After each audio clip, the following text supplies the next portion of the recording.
వి gold trusted gold buyers తాకట్టులో ఉన్న బంగారాన్ని విడిపించి ఈ రోజు ఉన్న మార్కెట్ ధరకే కొనబడును. మరిన్ని వివరాలకు సంప్రదించండి 77107720. పసుపు పండగ ఘనంగా జరుగుతుంది. మహానాడు రెండవ సెషన్ ప్రారంభమైంది. మనతో మాట్లాడడానికి civil supply corporation director Mahesh Naidu ఉన్నారు. సార్ చెప్పండి, ఈరోజు ఈ మహానాడు ఎలా జరుగుతుంది, ఎలాంటి వాతావరణం కనిపిస్తుంది? తెలుగుదేశం పార్టీకి ఒక పెద్ద పండగ ఏదైనా ఉంది అని అంటే కార్యకర్తలు, నాయకులు వాళ్ళ స్థాయిలను మర్చి ఒక కుటుంబ సభ్యులుగా కలుసుకునేటువంటి పండగ మహానాడు. ఈ మహానాడులో కలుసుకోవడం అనేది అన్ని జిల్లాలు, అన్ని రాష్ట్రాల నుంచి, కొన్ని కేంద్రపాలిత ప్రాంతాల నుంచి వచ్చేటువంటి కార్యకర్తలు అందరూ కలుసుకోవడం ఒక పండగ వాతావరణంలో జరుగుతూ ఉంది. అదేవిధంగా కార్యకర్తల తెలుగుదేశం పార్టీకి కరుడుగట్టిన కార్యకర్తలు ఉన్నారు. ఆ కార్యకర్తలను అందరినీ కలుసుకోవడం చాలా ఆనందంగా ఉంది. కొత్తగా చూసుకుంటే ఈ మహానాడులో ఎలాంటి తీర్మానాలు చేయబోతున్నారు? ఇప్పటిదాకా మీ నాయకుడు చెప్పినట్టు ఈరోజు మహానాడు నుంచి రాష్ట్ర అభివృద్ధి కోసం, సంక్షేమం కోసం, రెండింటికి సంబంధించినటువంటి ఫలాలను జనాలకు అందించడం కోసం ఏ రూపంగా కార్యాచరణ రూపొందించాలనే అంశాలపైన ఎక్కువ దృష్టి సారించడం జరిగింది. ఖచ్చితంగా సంక్షేమము, అభివృద్ధి రెండింటినీ సమపాలలో ఇది చేసుకుంటూ కేంద్రంలో ఎన్డీఏ ప్రభుత్వం అయితేనేమి, ఇక్కడ తెలుగుదేశం ప్రభుత్వం రెండు డబుల్ ఇంజన్ సర్కార్ ఉంది రాష్ట్రంలో, ఈ దేశంలో. అందుకోసం అభివృద్ధి పదంలో దూసుకుపోతుంది అని చెప్పి అనుకుంటున్నాను. ఈ ఏడాది కాలంలో లోకేష్లో నాయకత్వ లక్షణాల్లో మీరు చూసింది? మా నాయకుడు నారా లోకేష్ యువగలం పేరుతోని పాదయాత్ర స్టార్ట్ చేసినప్పుడు ప్రతి అడుగులో ఆయనలో అభివృద్ధి కనబడతా వస్తుంది.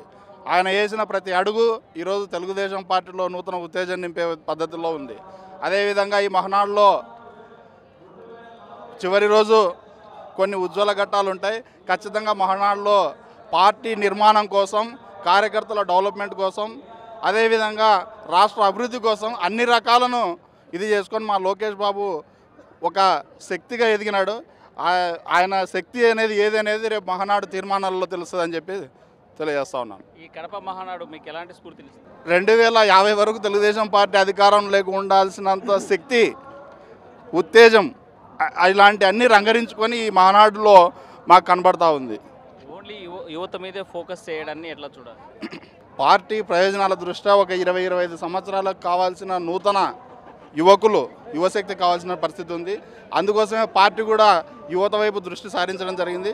అందులో భాగంగానే పార్టీలో కూడా రీఫార్మ్స్ స్టార్ట్ అయినాయి. రేపు తీర్మానాల్లో కూడా యువతకు పెద్దపీట వేసే అవకాశాలు ఉన్నాయి. ఈ మహానాడు స్ఫూర్తితో మీరు యువతకు ఏం చెప్పబోతున్నారు? రాష్ట్రంలో అభివృద్ధి జరగాలన్నా, యువతకు ఉద్యోగాలు కావాలన్నా, అదేవిధంగా పారిశ్రామికంగా అభివృద్ధి చెందాలన్నా, ఆర్థికంగా యువత సొంత కాళ్ళపై నిలదొక్కోవాలన్నా తెలుగుదేశం పార్టీ ప్రవేశపెట్టే పథకాలు, సంక్షేమ కార్యక్రమాలు ఇవన్నీ రంగరించుకొని మహానాడులో తీర్మానాలు ఉంటాయి. వాటి ఆధారంగానే యువతకు ఏం జరగబోతుందని మీరు రేపే చూస్తారు.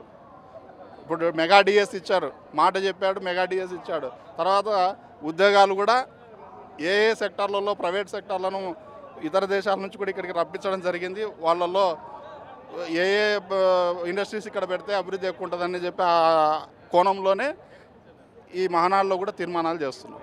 మొత్తంగా చూసుకుంటే యువతపై ఫోకస్ పెట్టింది. భవిష్యత్తులో రాజకీయాలు యువతతోనే సాధ్యమని చెప్పేటువంటి పరిస్థితి. అయితే లోకేష్లో గతానికి భిన్నంగా అభివృద్ధి, తన యొక్క మార్పు కనిపిస్తోంది. నాయకత్వ లక్షణాలు పుణికి పుచ్చుకొని ముందుకెళ్లేటువంటి పరిస్థితి ఉంది అని చెప్పే పరిస్థితి. వీడియో జర్నలిస్ట్ ప్రసాద్తో హుసేన్, RTV, కడప నుండి.